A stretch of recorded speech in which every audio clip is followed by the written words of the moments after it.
We say things like, maybe later, perhaps another time, or I'll see you tomorrow.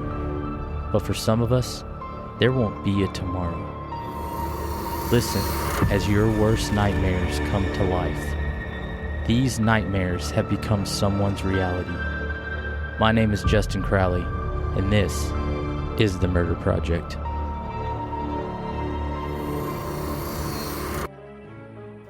Hello everyone, and welcome to episode 44 of The Murder Project. We are back.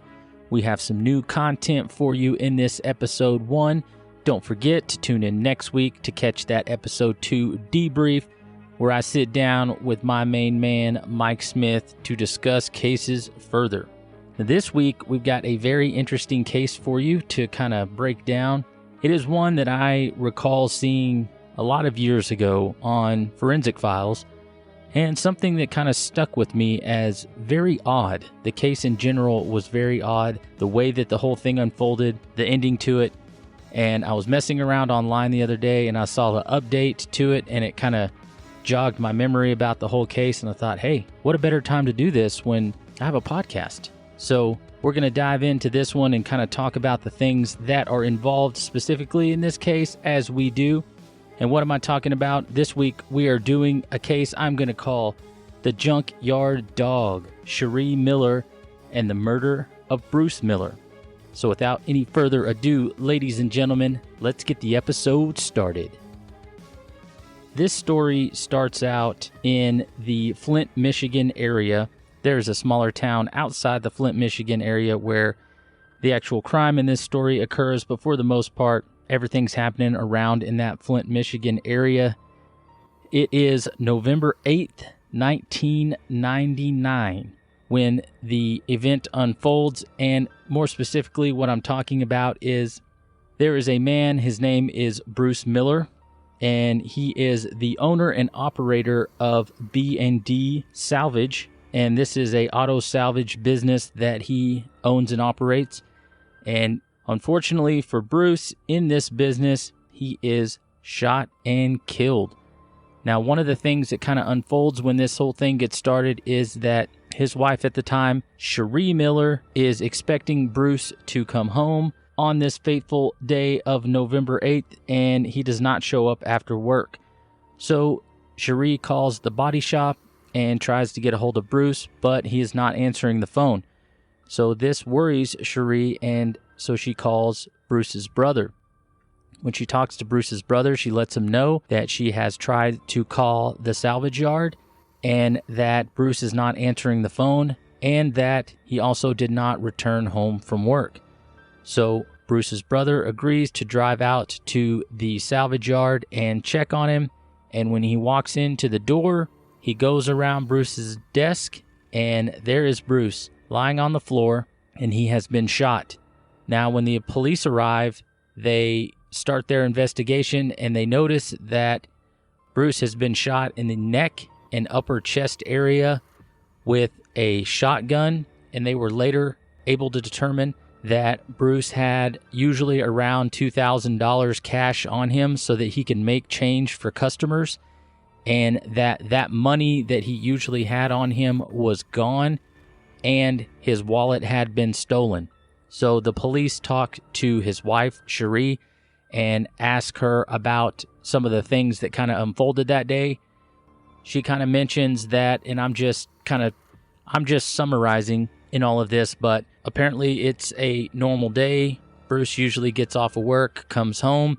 Sharee has been at the house the entire day, or for a good portion of the day, and she makes the phone call to Bruce's brother. Bruce's brother is the one that finds Bruce's body, and that's when she lets them know about the money, and they figure out that, well, it looks like someone came into Bruce's business, knows that he probably keeps a large sum of cash on his person, and they decided that this would be a good opportunity to go ahead and rob and kill him.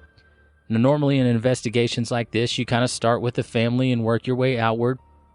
But as far as everything looks from the beginning, they don't have any reason to believe that anybody in the family is involved. And the brother has an alibi that found him. Sharee has an alibi. So they're left in this kind of situation where they're scratching their heads trying to figure out who would kill this man.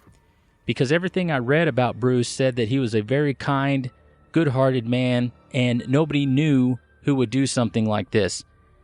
They didn't think that he had gotten to an altercation with somebody because nothing like that had been reported. But of course, they couldn't rule something like that out because he was a businessman, he was in the salvage business, and they reported, not my words, but they reported that there were some unsavory characters that would come in there and do business with him. So it could be a possibility that something happened to Bruce because of a business dealing that he had with somebody. At this point in time, they have to keep all the options on the table. So they keep investigating it, but it doesn't look like anything is really going to pan out. They don't have any real leads. They do make note that the crime scene is pretty much, well, there isn't really much of a crime scene past Bruce being dead on the floor.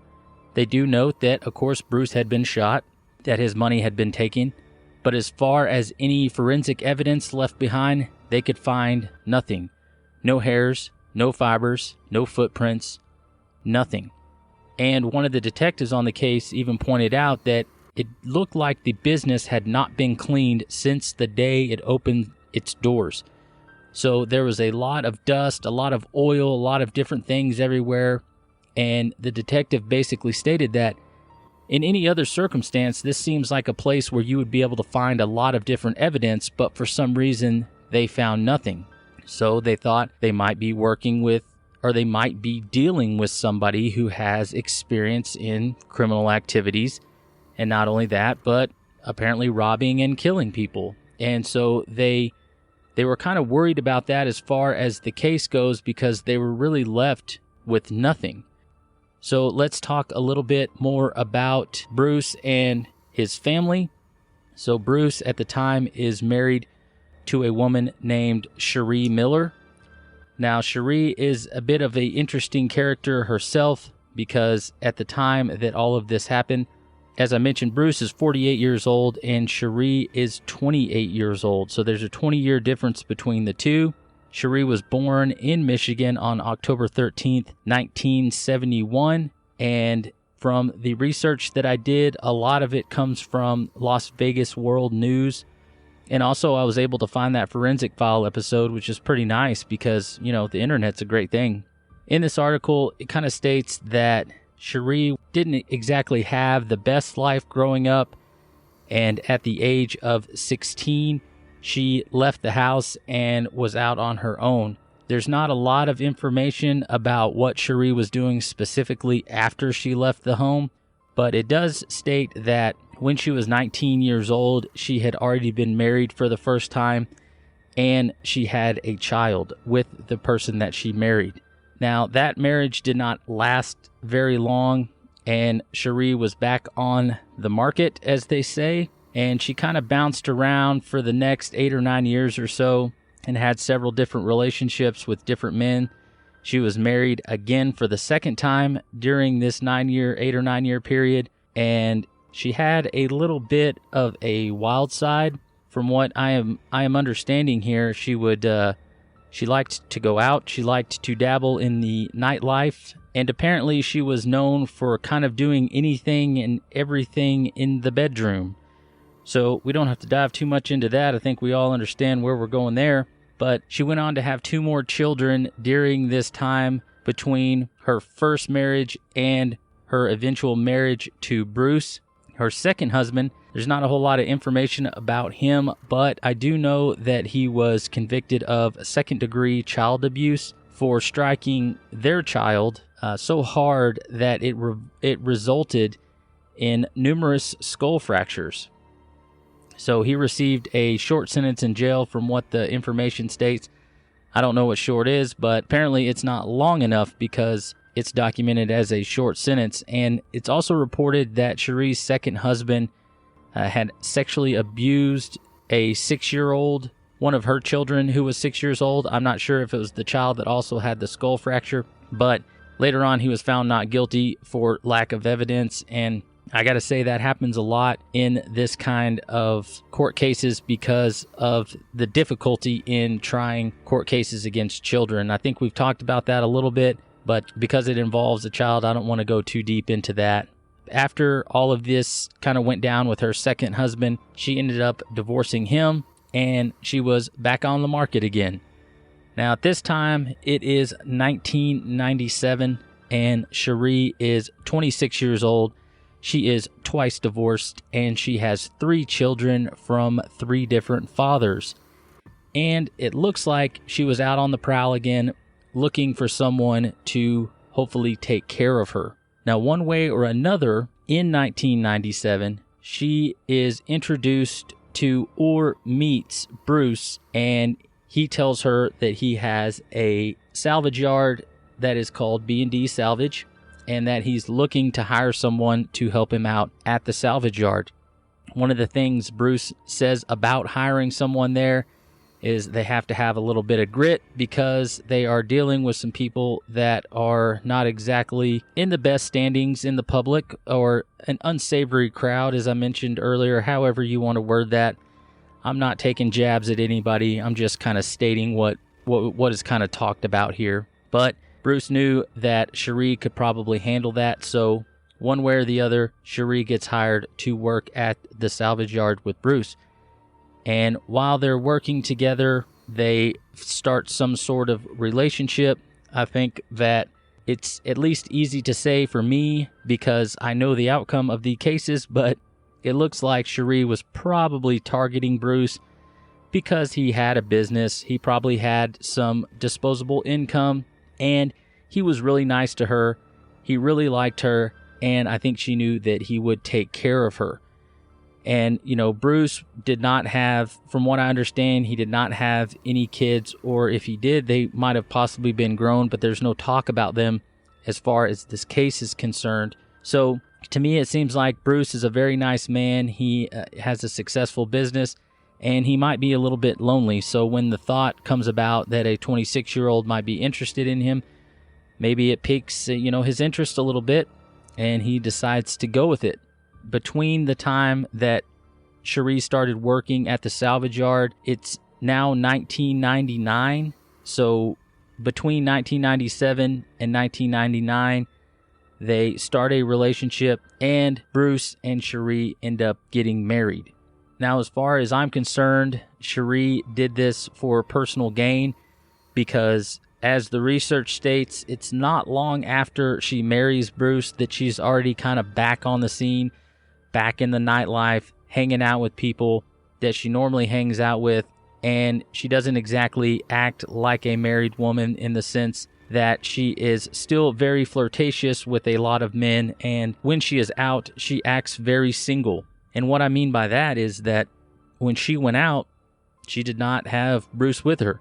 She would go out by herself. She would flirt with other men. She would potentially carry on relationships with other men. Now, it's not exactly stated in the notes as she was having numerous affairs on Bruce, but the way it's kind of talked about that she is in her nightlife gives me that impression. And she also, when she wasn't kind of dabbling in the nightlife and helping Bruce at the salvage yard, she spent a lot of time on the old computer. And this is also, we've covered a few cases like this. I guess it kind of goes back to my teenage years as well, and so I find some sort of comfort with that. But this is back at the dawn of the internet and the AOL Instant Messenger, the chats. And so Sharee spends a lot of time in the old online chats, and she is talking to a lot of different men, and none of them are Bruce, even though that might sound weird. I just want to get the point across that, again, she talks to a lot of different people other than her husband. And when she's online talking to all these men, she is, of course, saying inappropriate things, which we would later find out. But one of the men that she comes across online is a man named Jerry Cassaday. And Jerry Cassaday is not from Michigan, doesn't live in the Michigan area. He actually lives in Missouri, around the Kansas City, Missouri area. I know that eventually later on down the road, he will end up in Odessa, Missouri. But Jerry is a former Cass County, Missouri police officer. And I know that from the research I did on him, he was aspiring to be in the FBI. He wanted to become an FBI agent, but that did not happen. I understand somewhat that he was a good police officer. He had worked in homicide. He was a detective. And for one reason or another, they state that he had exposed some wrongdoing that kind of was alleged in his police department. And because of this, the police department kind of retaliated against him for his complaint. And they kind of blackballed him. And they said, hey, listen, if you're going to say that we're doing, things that we're not supposed to and this and that, we can't trust you. Jerry was demoted, and eventually he left that police department because of the way that he was being treated by his fellow officers and his superiors. And unfortunately for this story, Jerry doesn't just leave the police department that he works for. He leaves law enforcement altogether. He puts all that behind him. He doesn't want to work in law enforcement anymore. He feels slighted by what happened to him at Cass County. And I'm not sure, now that I'm thinking about this, I'm not sure if Cass County is a sheriff's office or if it's a police department. I would assume it's a sheriff's office, even though it says police department. But he feels like he was slighted from this department, and he leaves law enforcement altogether. And it's a sad deal, because I think a lot of people that worked in law enforcement, Mike and I have talked about this, that you kind of get in this identity crisis mode because you spent so much of your time thinking and living in this life as a peace officer, and now all of a sudden it's gone. And so Jerry kind of falls into some of the things that happens with a lot of people that end up getting out of law enforcement this way, and a lot of people that work in law enforcement. And by that I mean marriage problems, alcohol problems. When you start feeling like you're hopeless, I kind of feel like Jerry thinks he's in this situation where his career's over. He feels hopeless. He may feel like a failure, but after this, his marriage starts to crumble. He is drinking in excess. He starts dabbling in drugs, and I guess after his marriage dissolves, he's looking for a fresh start. And from what I understand about him, in the research, they said he was kind of a troubled man after all of this happened, but overall, he was a good guy. And I think that's kind of a generalization that we have about people when things like that happen to him. This, oh yeah, he may be a little different, but overall, he's a good guy. But after this, he moves to Reno, Nevada, and he continues to have a online relationship with Sharee when he moves to Nevada. And I kind of jumped into describing Jerry's career and the things that had happened to him, but all of the things that happened to him while he was a police officer, his marriage falling apart, the excessive drinking and all of that happens before he meets Sharee online. But once he moves to Reno, Nevada, he gets a job as a pit boss at a casino, and he's kind of, like I said, he's kind of looking for that fresh start. But he continues having these online conversations with Sharee, and things start to heat up between the two. They start talking about different things. They kind of start this online dating deal. They're telling each other that they want to be together, that they want to spend time with each other. Jerry even wants to marry Sharee, even though he knows that she is already currently married. And he's looking for things. Jerry's looking for things in his life that's going to change it for the better. He's kind of grasping at straws here, just hoping that something works out for him. And Jerry is under the impression that Sharee is a very rich, very successful businesswoman.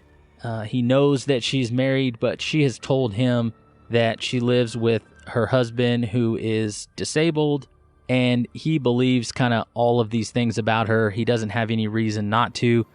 Also, as Mike and I discussed in the last episode, it's a online kind of one-way dating relationship. Some information's coming out, some information's coming in, but it's usually only the good things I don't know if Jerry would have had any way to actually fact check any of this information that Sharee gave him, but he doesn't. And so he believes everything that she tells him. And one of the things we know about Jerry is that he ends up falling head over heels for Sharee and is kind of madly in love with her. Now, one of the things that this online couple has to deal with is the fact that Jerry lives in Reno, Nevada, and Sharee lives in Michigan. So they don't have a whole lot of opportunities to meet each other, but one opportunity does present itself, and Sharee goes ahead and jumps on it. She sells Mary Kay on the side. That is one of her side hustles, and she has a convention in Reno, Nevada for Mary Kay, so she decides to go to Reno, Nevada and meet up with Jerry. And when they meet up, they hit it off. Everything goes great. They seal the deal as far as their relationships goes sexually, and this only makes Jerry kind of fall more in love with who he thinks Sharee is. This successful businesswoman with a lot of money, and he might be looking at as a way to get a fresh start as well. But after this first meeting is when kind of Jerry is all in. He wants to be with Sharee, and he wants to make things happen, as far as their relationship goes and continuing that relationship. Now, after Sharee gets back to Michigan, they continue to talk to each other. She kind of sends him sexually explicit photos. The way I looked at it is they got back, started exchanging some nudes with each other, kept emailing each other. One of the things they talked about is that Jerry would email kind of longer form emails to Sharee, professing his love to her, and she would do the same to him. And for whatever reason, Jerry kind of allowed himself to fall into this. It's going to end up not working out too well for him, because as this relationship kind of unfolds and Jerry is talking to Sharee about how much he loves her and that he wants her to be married to him, she says, well, I can't do that because I am married and my husband is not going to allow me to get out of this relationship. She tells Jerry that even though earlier she was saying kind of pretty much she was with a man who was disabled, she says, oh, well, my husband is very abusive and he beats me and he does different things to me. We'll get into that here in just a second. Sharee tells Jerry that her husband is in the mafia and states that he's a mafia don and he would never allow her to leave, and that he, like I said, he beats her. He allows his friends to gang rape her and allows them to beat up on her. And she kind of, to seal this deal, she sends pictures of herself with bruising all over her body and abdomen area, and tells Jerry that Bruce is the one that is doing all of these things to her. And if the beating and the raping and the mafia part and all of this isn't enough, and she knows what Jerry's past is, she knows that he used to be a former detective, but Sharee tells Jerry that she's pregnant, and she says that she is pregnant with twins.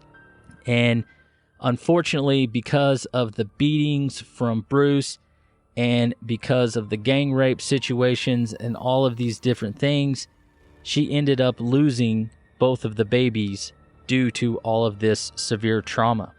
Basically, what Sharee is telling Jerry is that, my life over here is a living hell. I'm getting beat up. I'm being sexually assaulted. I was pregnant with your babies and I was beaten and gang raped and I lost the babies and I don't know how I'm going to get out of this situation. And she basically said that she is trapped now and she needs Jerry's help. One of the things she also did was she set up fake online accounts and emails acting as her husband Bruce, and she would send these emails to Jerry saying he better stay away from her. He knows about the relationship. or he's going to send some of his people to come out and kill him, or, however that scenario plays out, that, he better watch out. He better be careful. And he also tells Jerry, well, this is Sharee, of course, but Sharee, acting as Bruce, tells Jerry that he's going to send some more of his guys out to gang rape Sharee, and that he was personally responsible for the gang rape that ended up causing Sharee to have a miscarriage with his twins. And so Jerry's already a broken man at this time. He already doesn't have a whole lot going for him. His self-worth is kind of in the toilet. And so he asked Sharee, what should they do? And she says, there's only one thing we can do. And I think we got to kill him. And so Jerry agrees and says, if we're ever going to be together, if I'm ever going to get you out of this life and I'm going to get to have you as my wife, I understand that because you're dating this mafia boss who has beaten you and had some of his boys gang rape you and caused you to miscarry our twins, I'm going to have to kill him. And I know I'm speaking of this kind of lightly, but I can't point out enough that Jerry really believes that all this happened. He believes that his would-be girlfriend was pregnant with his children and she miscarried. He believes that those children were alive and real. And he even states that when he found out that Sharee was pregnant, that even though she miscarried the kids and he didn't get to meet or see them, but he loved them. He loved those kids. Those were his kids and he loved them. And I think that's one of the things that really caught me off guard in this situation, because he believed that in his heart, he believed that Sharee was pregnant with his children, and that she lost them. And this puts him in a rage. So it's really easy, I think, for Sharee to go ahead and set up the old, we should murder him line. Of course, I'm not going to be the one to do it. I'm going to let you handle that. And also, I'm going to make sure I have a pretty airtight alibi, and, we'll kind of see how that goes. So that's pretty much what happens. Jerry, being a former homicide detective, kind of knows the ins and outs of it. He knows exactly what he feels like he needs to do. And so he goes up to Michigan and he kind of sets this up to where he knows exactly where Bruce is going to be. And he goes in there and he shoots Bruce with a shotgun at point blank range in the neck and upper chest area.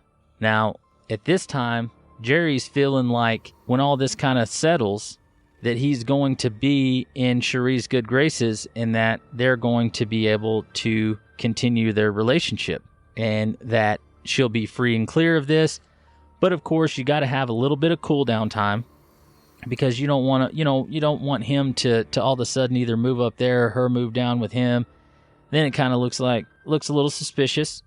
But that was only what Jerry was going to do. Jerry was thinking that there needs to be a little cool down time. Sharee was not necessarily under this same impression as far as it goes for her nightlife, because it's reported that just 2 days after the murder, she was seen out dancing in a bar, and I don't know, I'm going to assume she was going out dancing, not that she was a quote-unquote dancer or a stripper. I don't know that for sure, but the way that it's written, it kind of makes it sound like she was stripping, but the way that I look at it, it looks more to me like maybe she was going out dancing. And only 2 weeks after the death of her husband, she had a live-in boyfriend. And when I first started thinking about this, I was like, 2 weeks isn't really a long time before, Jerry moves up. But guess what? It ain't Jerry. It's someone else. And Jerry finds out about all of this. And he is not happy about all of the things that have kind of come about, because we have to remember that he killed somebody for her. He thought that he was killing Bruce so that he could be with her. And that's not so much the case. Now, after Jerry finds out that she's got this live-in boyfriend, she immediately starts distancing herself from Jerry. And he's starting to feel this cold shoulder pretty hard. And only in a month, Sharee has removed Jerry completely from her life. It even says that she goes as far as taunting him about their relationship. And Jerry can't handle it. He's not doing well with this breakup. If you recall me stating that the murder happened on November 8th, and by December, Sharee had already removed herself from the relationship with Jerry.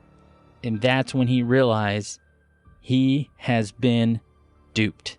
He took this thing hook, line, and sinker, believing that Sharee actually loved him. And he got duped. And he doesn't know what to do. What's he supposed to do? Call the police? Well, guess what? He's going to end up in prison. Things don't go well for cops who end up in prison. I mean, he murdered an innocent man, a guy that probably had nothing to do with it. I don't know if he knows to what extent, what lies were lies, what truths were truths, where everything kind of gets mixed up. You know, he has a pretty good idea in his head about, you know, what was truth and what wasn't. So around the February 11th time frame, they're not sure exactly of the actual date. I know it's maybe February 9th, between February 9th and February 11th, 2000. All of this overwhelming guilt and hurt that he feels from not only being double-crossed by Sharee, but killing someone that he didn't know for no reason, who probably, well, we know for sure did not deserve to die.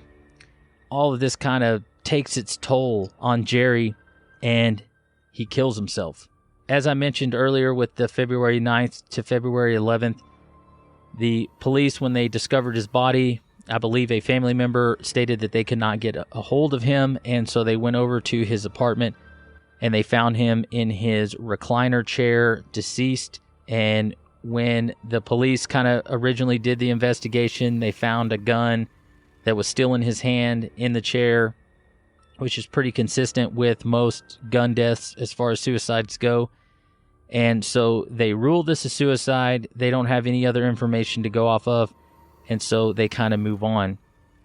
Not long after this, Jerry's family is cleaning out his apartment, and they find a briefcase underneath his bed, and there are 3 suicide notes in this briefcase. One of them, I believe, an envelope that was taped to the front of it that went to his family. And inside the briefcase, what they describe is that he left behind information that he thought would be enough to get Sharee convicted of the planning of the murder of her husband.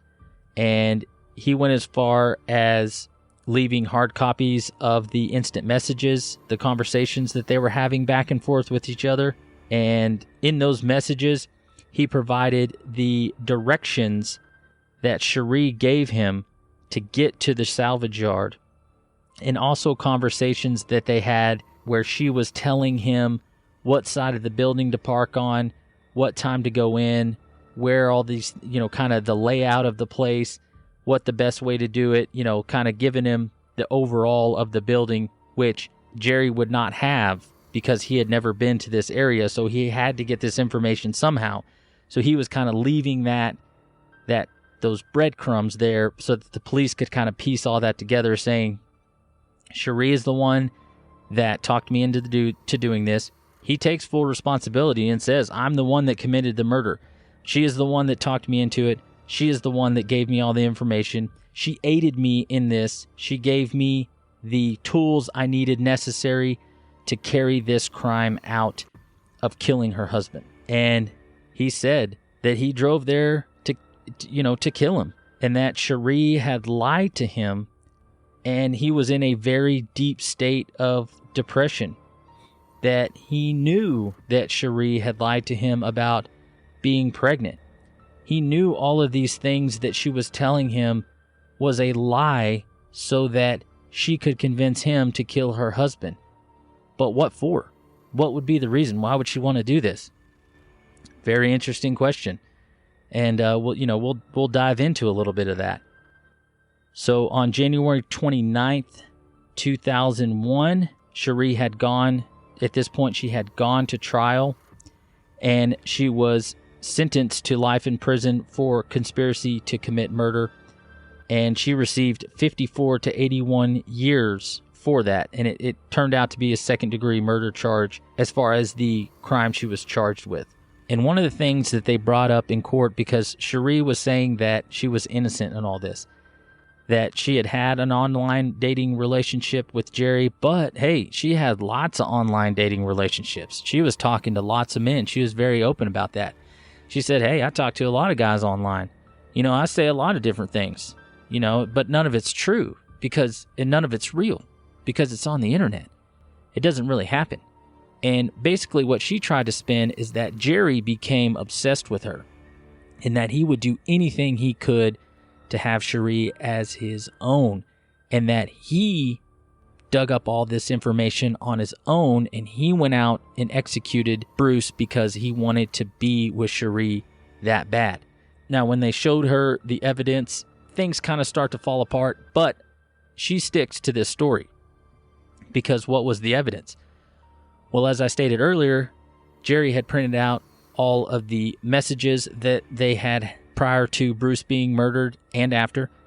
He gave them the email and messages where Sharee was describing the salvage yard that Bruce would be at. They asked Sharee if she had ever met Jerry in person, if she knew him, because as she stated, this was just online and it wasn't real. And she said no. She stated in the beginning that she didn't even know who Jerry was. And they said, well, that's funny because we found a tape in his house, and it is a tape of you without clothes on, and you are doing things to yourself, and I will leave that up to the listener for interpretation. But she's kind of like, oh yeah, I'm not really sure how he would have got that. Maybe someone sent it to him, or maybe it's from someone else. I'm not really sure how he got that, but definitely wasn't me. And all of these things that she is saying don't hold any weight as far as her trial goes, because, as I just mentioned, she was ultimately convicted of the second-degree murder.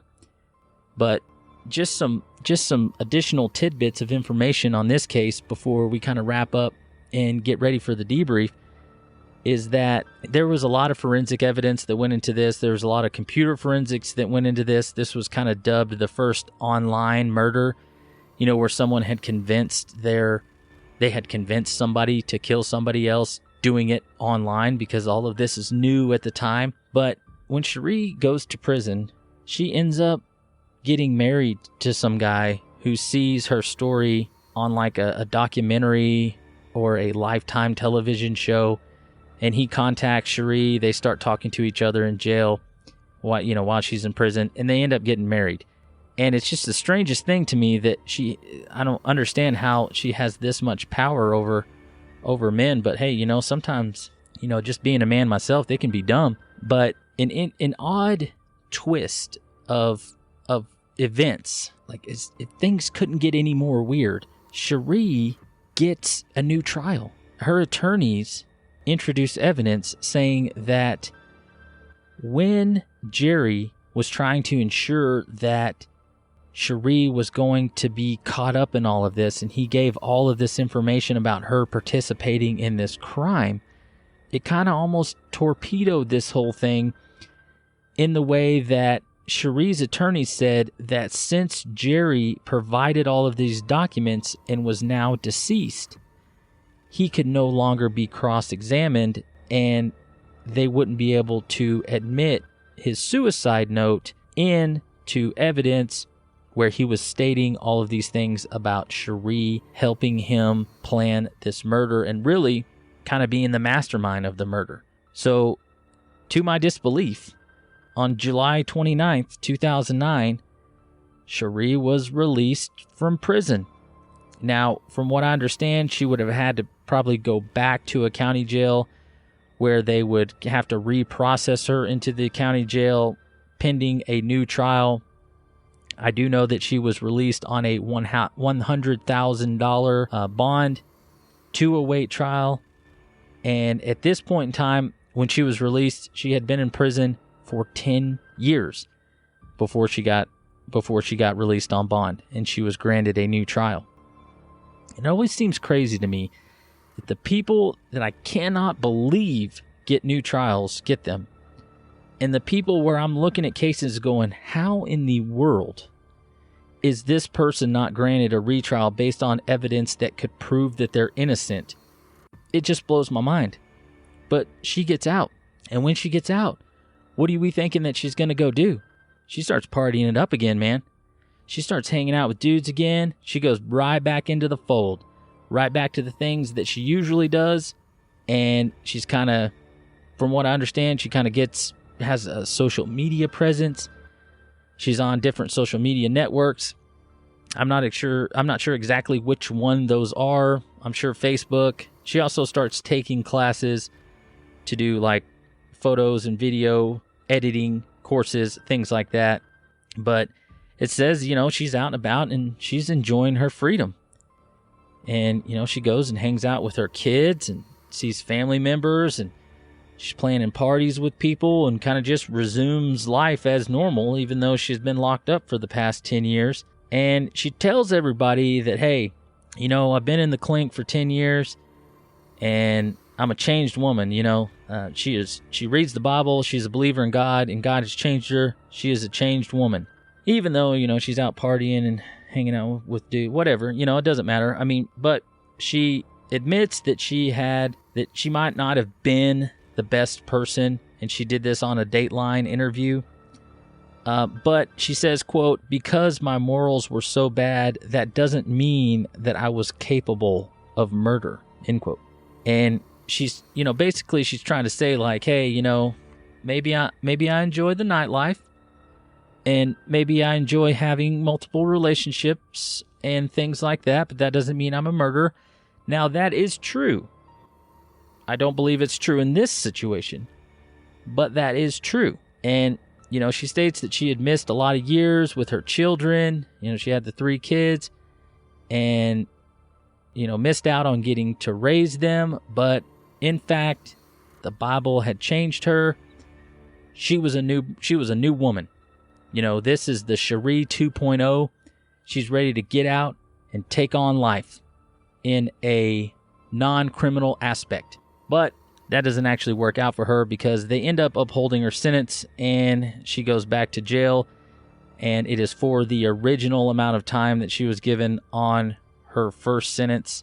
Her legal team at this point in time is trying to appeal this decision again. But when I'm recording this podcast, at this point in time, she is not out of prison again. She is still in jail. She is still serving that original sentence, even though she was given a new trial.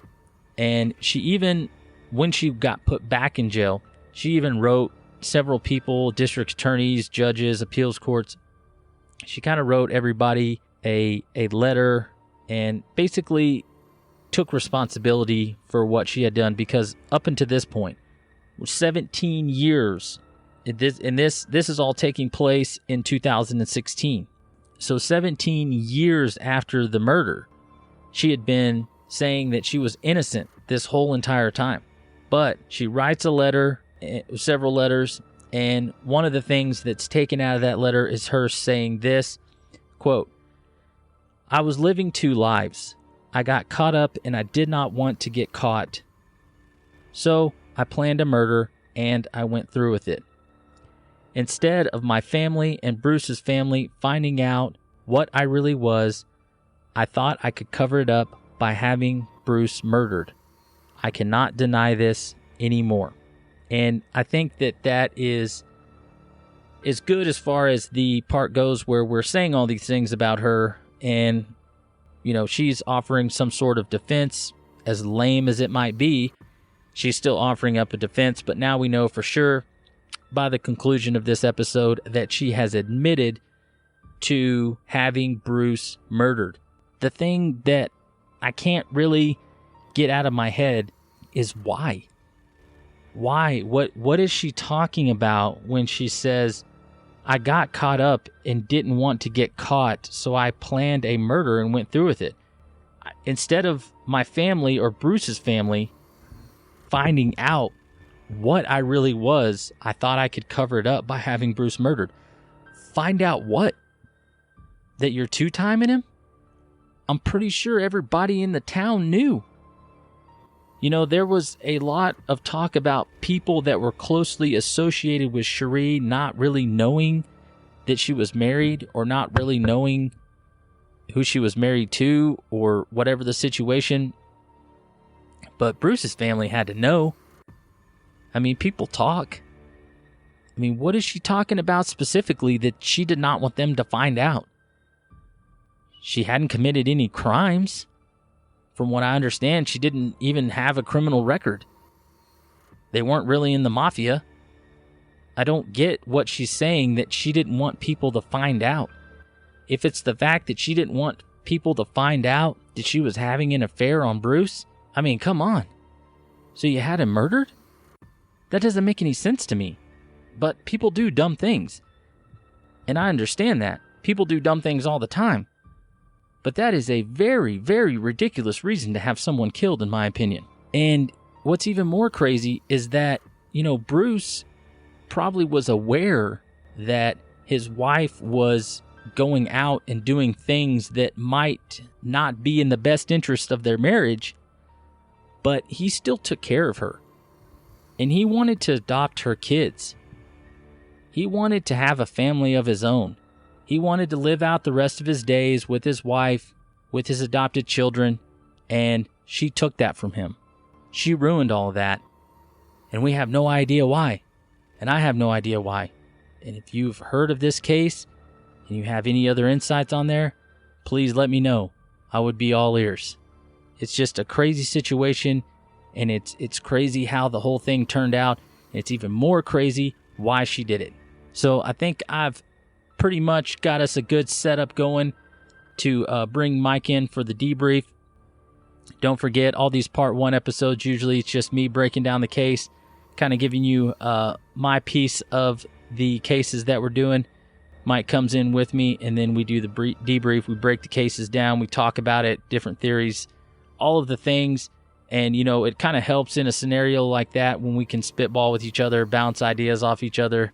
You know, a lot of times, if you're listening to the show, you'll hear us actually be shocked at something that someone else says, because we might not have thought about something until we're recording live, until kind of all this stuff is unfolding. And I think that's the best part about the debrief. Not only that, but the fact that I get to hang out with my best homie. And so I'm going to go ahead and leave it there for this episode. Don't forget, if you know anybody that might like true crime, or you know anybody that might like to listen to the podcast, we're going to kind of go ahead and see if we can do a campaign to boost some numbers and get some more downloads and kind of keep this thing rolling. We're off to a really good start. We appreciate everybody that tunes in and listens, and we're going to see if we can't get that number going, you know, pick it up a little bit more, and, you know, get the show out there to more people that might want to hear it. You know, we don't have big sponsorships or anything like that to push the episodes. So we rely on, you know, the listeners to get those to help us out. So if you could, refer the show to somebody, let them know about it, and we would appreciate it so much. I'm going to leave it there for this episode of The Murder Project. Thank you so much for tuning in and listening. I will see you next time. Goodbye. Thank you for tuning in and listening to this episode of The Murder Project. Our numbers are going up, our downloads are going up, and we have you guys to thank for that. If you're looking for us on any of the social media platforms, you can find us on Facebook.com. We are at The Murder Project. If you need to search for us, type in Facebook.com/podcasttmp. If you're looking for us on Instagram, we are at The Murder Project. And if you are looking for us on Twitter, we are at The Murder Pod. Also, don't forget, go on whatever platform you're listening on, hit that like button, hit that subscribe button if they have it. If you're listening on Apple Podcast, hit that subscribe button, leave us a review, and hit that 5 stars. Also, don't forget to let your friends know about the show. We would appreciate it so much. If you have any longer form questions or comments, you can reach out to us by email. That email address is contact@themurderproject.com. And as always, Mike or myself will get back to you. Thank you guys so much for tuning in and listening. I look forward to speaking to you in the future. But before I go, please remember, head up, eyes up, and stay alive.